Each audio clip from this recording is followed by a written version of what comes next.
study about the some important questions in the analytical chemistry chapter, and you should understand that what type of questions are asked in the board. Observations are asked, balance equations are asked, name the gas or identify the gas. You can use anything. Then what happened in limited amount or excess amount of NaOH or NH4OH is added in different salt solutions. Then choose the correct answers, match the list. These are the pattern of question that has been asked. Now I want to start up with you certain questions. This question is being asked in year 2013. You'll see in your book, and it was seen that the sodium hydroxide was added drop by drop to zinc sulfate as well as in excess amount. Now they are asking you give your observation as well as your balanced equation. You have to give both the things when your NaOH is added to the zinc sulfate in excess as well as a limited amount. If you see its balanced equation, so zinc sulfate reacts with your NaOH, gives you, if you remember it, zinc hydroxide was formed and sodium sulfate was formed. You have to balance it. So this is the case when it is limited amount, because they have asked you, so you have to write down limited amount. Then in excess amount, excess में same ये NaOH ZnOH whole twice has been precipitated, that has been taken out, and in this you add excess of NaOH. This will be in excess amount because they have asked you the equation. Then you will write down the main answer, sodium zincate will be formed. So this is the case. Now they ask you the observation, what you observe. Observe means when you see with your eyes. I have written zinc hydroxide, and basically this is not the answer, but you should see that zinc hydroxide is formed, and it is because this was the first product that was obtained. Zinc hydroxide is formed, that was gelatinous white PPT, okay, formed in, because you have two answers, the limited amount in limited NaOH and in excess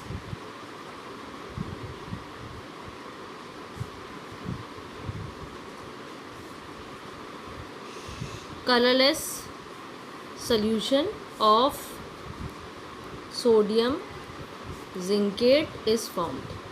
Now this is the observation part. ये portion जो है basically observation है, and this is the chemical equation portion.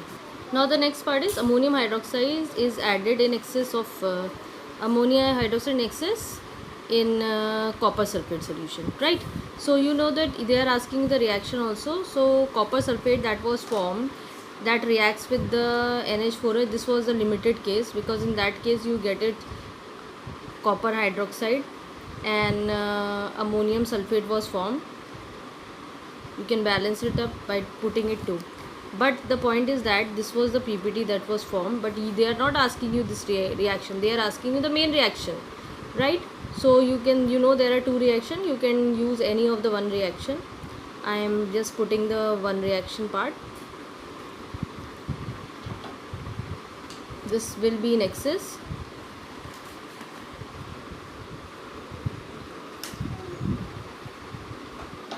A complex was formed, if you remember. I have already mentioned you that this was a complex that was formed, and it was 4 in number. Now the observation part, they were asking you the basically D blue solution is formed. What you can say, D blue solution or inky blue, कुछ भी बोल दो, both are correct. If you remember both, if you are afraid of it, what is the answer? Write down both the things. D blue solution or inky blue solution is formed. This was the observation of, कभी कभी compounds पूछ लेते हैं ना, तो you can write down because आपने पीछे वाला लिया है, तो complex salt solution of tetramine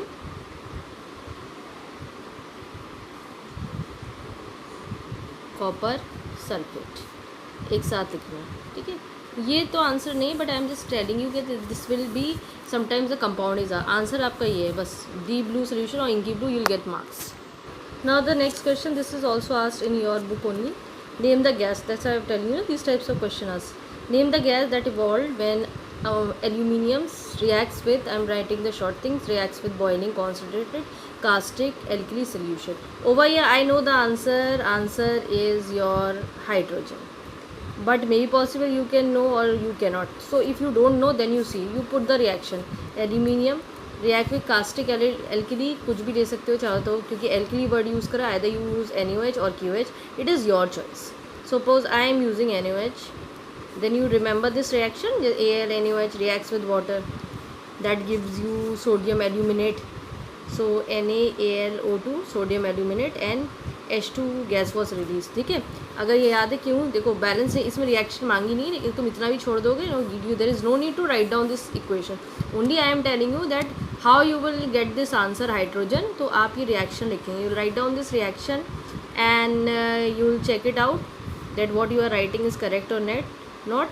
I am writing balancing, I am just balancing the equation. They have not asked you, they have asked you just name the gas. So your answer is hydrogen. So by making the reaction you can judge it out what gas is evolved. बस H2 है, H2 मत लिखना, because over here the name is written. If you write down H2 and you are not writing this will, you will get 0 in boards.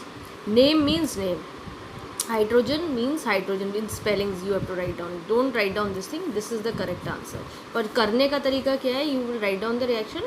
अगर वैसे याद है से no problem, और नहीं याद है तो you make the reaction and you can judge it out what is the point is formed. This was asked in 2012. So this way you can find out. There are certain objective ones also. I am writing the objective part or I am showing you from the books only.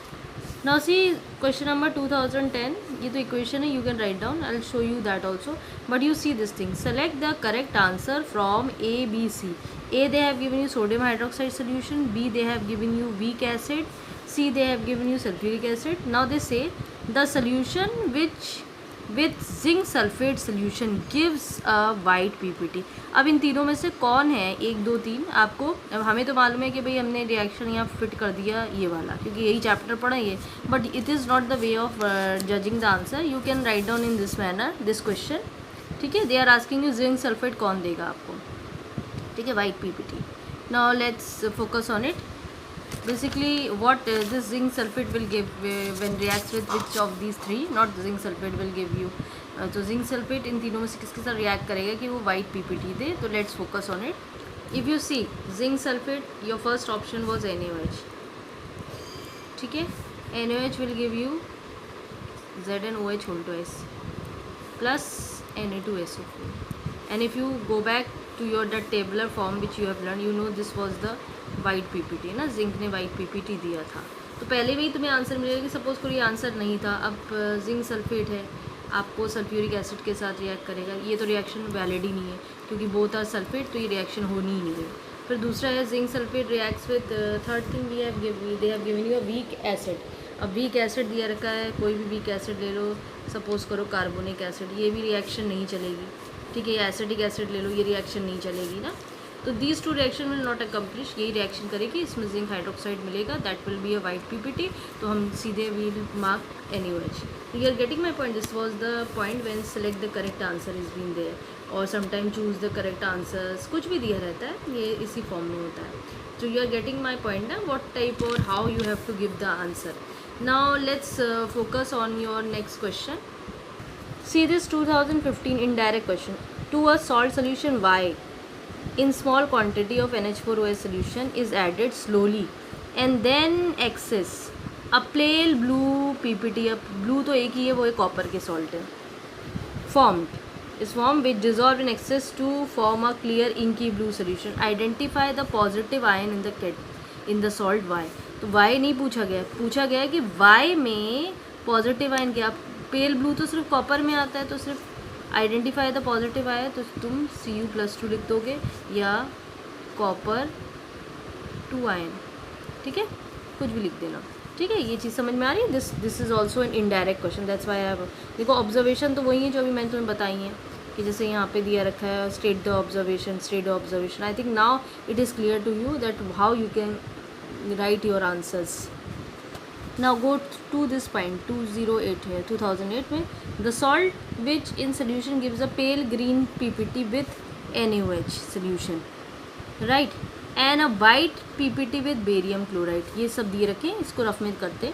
Now children this was the case, pale green PPT with NaOH and white PPT with barium chloride solution. ये actually ये जो है practical chemistry का है और ये question जो है वो इस चैप्टर का है।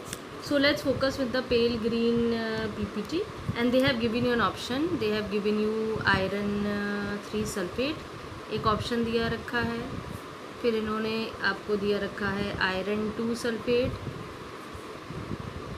right, then third option they have given you iron 2 chloride and fourth option they have given you iron 3 chloride। ठीक है, अब इसमें हम तुम्हें बता दें, पहला वाला पेल ग्रीन जो होता है वो Fe+2 आयंस की वजह से आता है, Fe+2 आयंस, जिसमें 2 लिखा हुआ है, यानी ये ऑप्शन और ये ऑप्शन, ये दोनों तुम्हारा दे सकता है। ठीक है, अगर देखा जाए तो both will give, but the point is that कि यहाँ पे एक पॉइंट और दिया रखा है बेरियम क्लोराइड सोल्यूशन। तो बेरियम क्लोराइड ये सल्फेट का टेस्ट के लिए होता है, यानी ये दोनों जो हैं, ये दोनों इसमें पीछे सल्फेट लगा है तो ये दोनों इसको रिपोर्ट करेंगे, वाइट पीपीटी, ये तुम्हें याद करना पड़ेगा, जहाँ सल्फेट होगा वहाँ बेरियम क्लोराइड रिएक्ट करेगा, तो ये दोनों इसके साथ नहीं देंगे, पर बेरियम क्लोराइड के साथ दीज 2 विल गिव्स। तो ऑप्शन नंबर 1 एंड 2 जो है, ये मैंने नंबरिंग चेंज कर दी, आपके उसमें दूसरी है, वो किसके साथ रिपोर्ट करेगा, बेरियम क्लोराइड सोल्यूशन के साथ। और जो ऑप्शन आपका पेल ग्री है वो आयरन 2 होता है, यानी ऑप्शन 2 एंड 3 इन दोनों में ही है ना, आयरन 2, ये किसको रिपोर्ट करेगा, फर्स्ट वाले आंसर को, पेल ग्रीन को। मेरी बात समझ में आ रही है कैसे करना है आपको आंसर, तो ये याद करना पड़ेगा, देन ओनली यू कैन जज the answer. Children, there is one more question and you should know how to write down the answer. They have given you both the bases, NH4OH also, NaOH, और वो कह रहे हैं कि how you will judge the copper sulfate solution by these 2 things। ठीक है, it's your choice। देखो, copper sulphate की कंडीशन आप चाहो तो यहाँ you can put it NH4OH and over here you can do it NaOH। So let's focus on the NaOH। तो basically copper sulfate when reacts with NaOH, they give you copper hydroxide and Na2SO4, means it give you pale blue। ठीक है, पेल blue PPT आपको दे देता है of copper hydroxide, इसको लिख लीजिए, of copper 2 hydroxide. In when you add excess of NaOH, full stop लगा देना क्योंकि दूसरा स्टेटमेंट है, in excess of NaOH this pale blue PPT is insoluble, मतलब ये डिज़ोल्व नहीं होता, जैसा है वो एक्सेस में भी वैसी रहेगी। ये लिमिटेड अमाउंट में आया था आपका और ये it is coming in the excess, but in case of NH4OH it is very different, like copper sulphate when reacts with NH4OH in limited, you can write down ना, then only you can understand. यहाँ पे भी limited लिख दो, limited amount, they give you copper hydroxide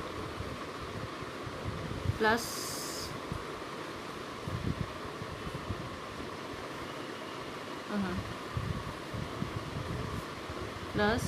NH4 whole twice SO4, you can put it 2 over here, it was a limited case, over here also it gives you in limited amount, यहाँ answer बड़ा हो जाता है। Pale blue copper 2 hydroxide is obtained,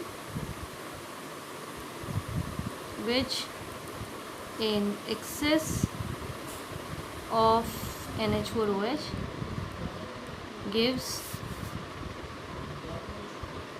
inky blue solution of a complex, if you remember, of a complex salt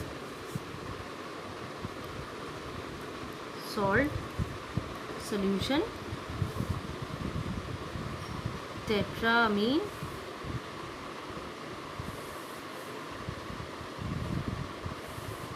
copper sulphate. ठीक है, तो आप इसको चाहें तो अपना वही पुरानी जो हमने रिएक्शन स्टार्टिंग में लिखवाई थी एक्सेस में, the same reaction you can write down over here also.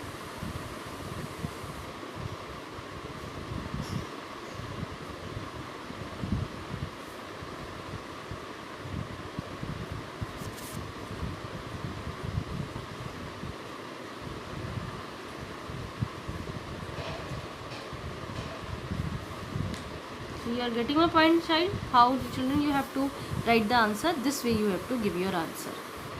Now one more question, 2006 में they have asked you, give one test to distinguish between the following: iron 3 chloride solution, copper chloride. ठीक है, अब ये practical chemistry का question नहीं है क्योंकि यहाँ क्लोराइड क्लोराइड सिमिलर है. ठीक है, now it is the part of analytical chemistry.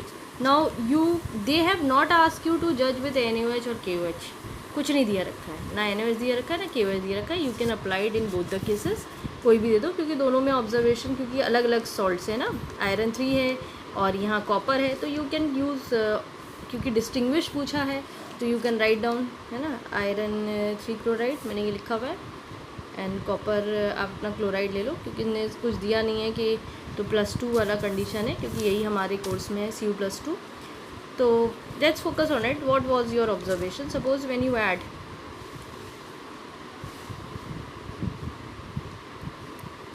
with limited amount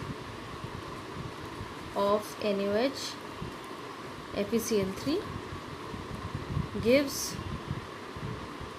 reddish brown PPT of iron 3 chloride, sorry iron 3 hydroxide. ठीक है, and in excess of NaOH it is insoluble. Same thing you can apply it in copper chloride also. With limited amount of NaOH it gives pale blue PPT of copper to hydroxide. ठीक है, and in excess of NaOH it is insolvable, because the colours are different ना, इसीलिए आप NaOH का इस्तेमाल कर सकते हैं.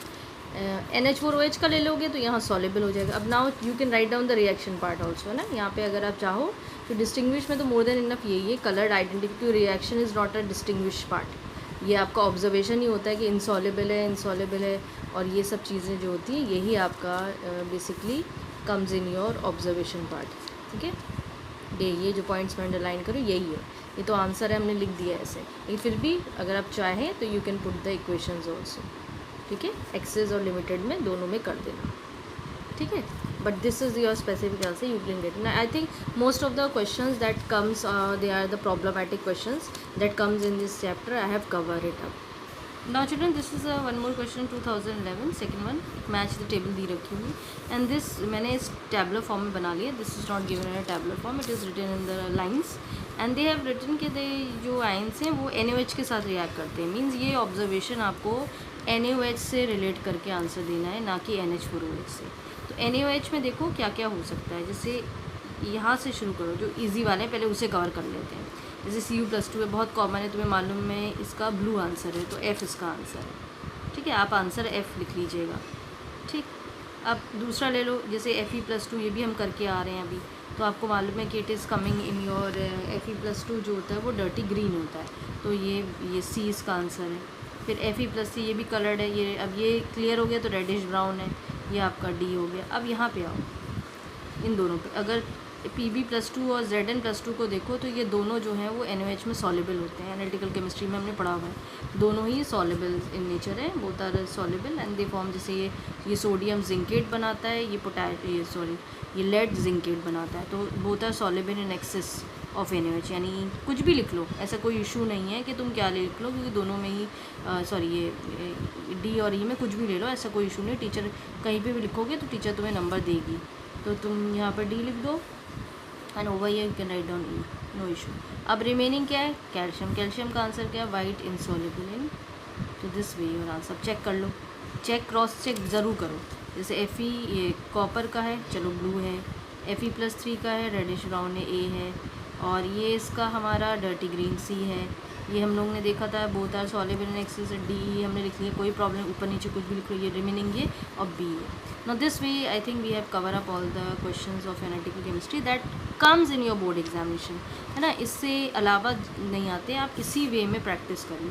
बाकी equation balancing I think you know how you जज, that you can easily judge how you can put the balance the equation. One more question I have already discussed in my videos, दो तीन जो मैंने videos, इसकी 2 videos बनाई, in that also I have discussed some examples and questions. Please go through that videos. I am not repeating the same thing in this video, so you go through that videos.